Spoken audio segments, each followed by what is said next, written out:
Hello viewers, কেমন আছেন সবাই? আশা করি সকলে অনেক অনেক ভালো আছেন। আজকে আমার হাতে আছে মিনি ফ্লাই স্পিনার। তো এই মিনি ফ্লাই স্পিনারটা কেমন আর এটার কাজটা কি আর এটা দিয়ে কি করতে পারবেন, এটার ভালো দিক এবং এটার খারাপ দিক, এই A to Z বিষয় নিয়ে কিন্তু আজকের এই মূল ভিডিও। তো এটা দিয়ে ভাই আপনারা কি করতে পারবেন এই বিষয়গুলি কিন্তু আজকে আপনাদের সাথে শেয়ার করব। তো ভাই শুরুতেই এইটা হচ্ছে একটি মিনি ফ্লাই স্পিনার, মানে মিনি ড্রোন। তো এটা কিন্তু আমি দারাজ মিস্ট্রি বক্সে পেয়েছিলাম। আপনারা যে সেই ভিডিওগুলি দেখেননি অবশ্যই দেখে নেবেন, কারণ এই মিনি ফ্লাই স্পিনারটি কিন্তু আমি গিভওয়ে করে দেব। তো আপনাদের মধ্যে থেকে লাকি উইনার কিন্তু একজন এই ফ্লাই স্পিনারটি পেয়ে যাবেন। এইটা আনবক্সিং করলেই কিন্তু আমরা শুরুতেই মিনি ফ্লাই স্পিনারটি পেয়ে যাই এবং সাথে একটা ইউজার ম্যানুয়াল এবং একটা USB টাইপ বি কেবল পেয়ে যাই। আর এটার সাথে আপনারা পাবেন এরকম প্লাস্টিক বিল্ড, পুরোটাই কিন্তু প্লাস্টিক বিল্ড, ভিতরে একটা ফ্যান আছে এবং ছোট্ট একটা মোটর আছে এবং মোটরের সাথে কিছু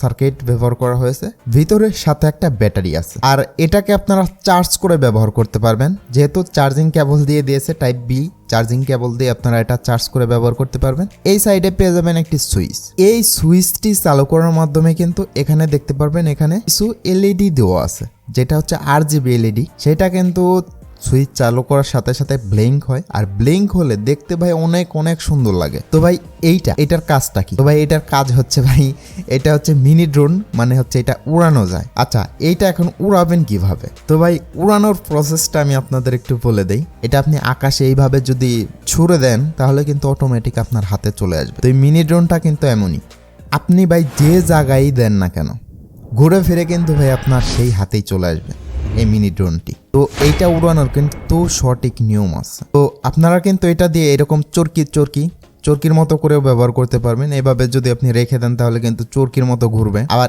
এইভাবে ধরে দেখতে পাচ্ছেন এইটা কিন্তু নিচের দিক, এইটা হচ্ছে উপরের দিক, এইটা হচ্ছে উপরে চলে যাবে আর এটা নিচে।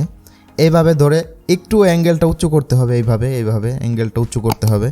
এইভাবে অ্যাঙ্গেলটা উঁচু করে যদি ভাই আপনি এভাবে ছুড়ে দেন তাহলে অটোমেটিক ঘুরে আপনার হাতে চলে আসবে, আপনার হাতে ব্যাক চলে আসবে এটা। তো এটা দিয়ে খেলে কিন্তু ভাই আমি অনেকটাই মজা পাই। বিশেষ করে এটা দিয়ে কিন্তু বাচ্চারা ভাই খেলতে পারবে। আর এইটার চার্জ ব্যাকআপ নিয়ে বলতে গেলে এটার ভাই চার্জ সেরকম একটা থাকে না। নতুন অবস্থায় যখন আমি হাতে পাই এটা, তখন থেকে কিন্তু আমি এখনো পর্যন্ত ব্যবহার করছি, এই প্রায় 5-7 মিনিট এরকম ব্যবহার করতে পারছি। তো এই মিনি স্পিনারটা দিয়ে খেলতে ভাই আমার অনেকটাই ভালো লাগে। তো সেই জন্য ভাবলাম কেন না এটার একটা রিভিউ ভিডিও আপনাদের মাঝে দিয়ে দিই। আর এটা কিন্তু ভাই সামনের দিক থেকে খুলেও ফেলা যায় এখান থেকে।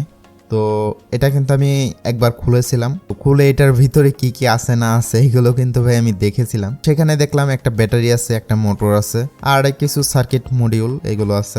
আর সেরকম কিন্তু কোনো কিছুই এটার ভিতরে নেই।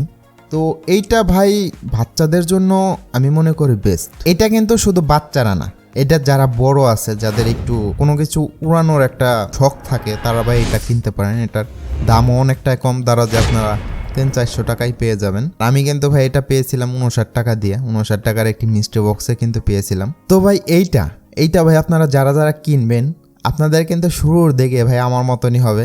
আপনি উড়াতে যাবেন, এইভাবে করে উড়াতে যাবেন, তখন আপনি যখন হাতে আসবে ধরতে যাবেন তখন কিন্তু ভাই ধরতে পারবেন না।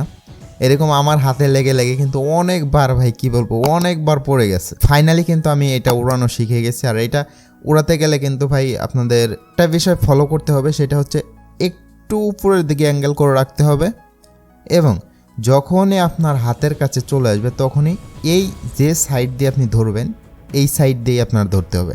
এইভাবে যদি ধরতে যান তাহলে কিন্তু আপনার হাতে লেগে পড়ে যাবে। এইভাবেই ধরতে হবে, যখন আসবে এইভাবেই ধরতে হবে এই সাইড থেকে। এটা দিয়ে আপনার চরকির মতো ব্যবহার করতে পারবেন, এইভাবে করে টাইম পাসও করতে পারবেন এবং আপনারা এটা আকাশে উড়াতে পারবেন। আর এটা উড়ানোর আগে বলে নেই, এইটা কিন্তু ওয়াটার রেজিস্ট্যান্স না। এটা যদি ভাই একবার পানিতে পড়ে যায় তাহলে কিন্তু এটা শেষ। তো আপনারা ট্রাই করবেন এটা ফাঁকা স্পেস নিয়ে উড়ানোর জন্য, যেখানে পানি নেই সেই রকম একটা জায়গা, যেমন মাঠের মধ্যে গিয়ে। তো ফাইনালি কিন্তু এটা আমি চালানো শিখে গেছি। তো ফাইনালি চালানো শেখার পরে কিন্তু রেজাল্টটা এরকম দেখতে পাচ্ছেন। রেজাল্টটা কিন্তু ফাইনালি এরকম চলে আসছে। এটা আমি দারাজ মিস্ট্রি বক্সে পেয়েছিলাম আর এটার দেখলাম অনেক ডিমান্ড, যার কারণে ভাবলাম কেন না এটা নিয়ে একটা ভিডিও বানানো যাক। তো যাই হোক, ভিডিওটি ভালো লাগলে অবশ্যই একটি লাইক করবেন, চ্যানেলটি সাবস্ক্রাইব করে পাশে বেল আইকনটি বাজিয়ে আমাদের সাথেই থাকবেন। আর হ্যাঁ, এইটা যে মিস্ট্রি বক্স ভিডিওর থেকে পেয়েছিলাম সেই ভিডিওর মধ্যে গিয়ে অবশ্যই একটা কমেন্ট করে দেবেন, কারণ এটাও কিন্তু গিভওয়ে করে দেবো আপনাদের মাঝে। তো আশা করি বুঝতে পারছেন। সবাই ভালো এবং সুস্থ থাকবেন। দেখা হচ্ছে নতুন একটি ভিডিওতে।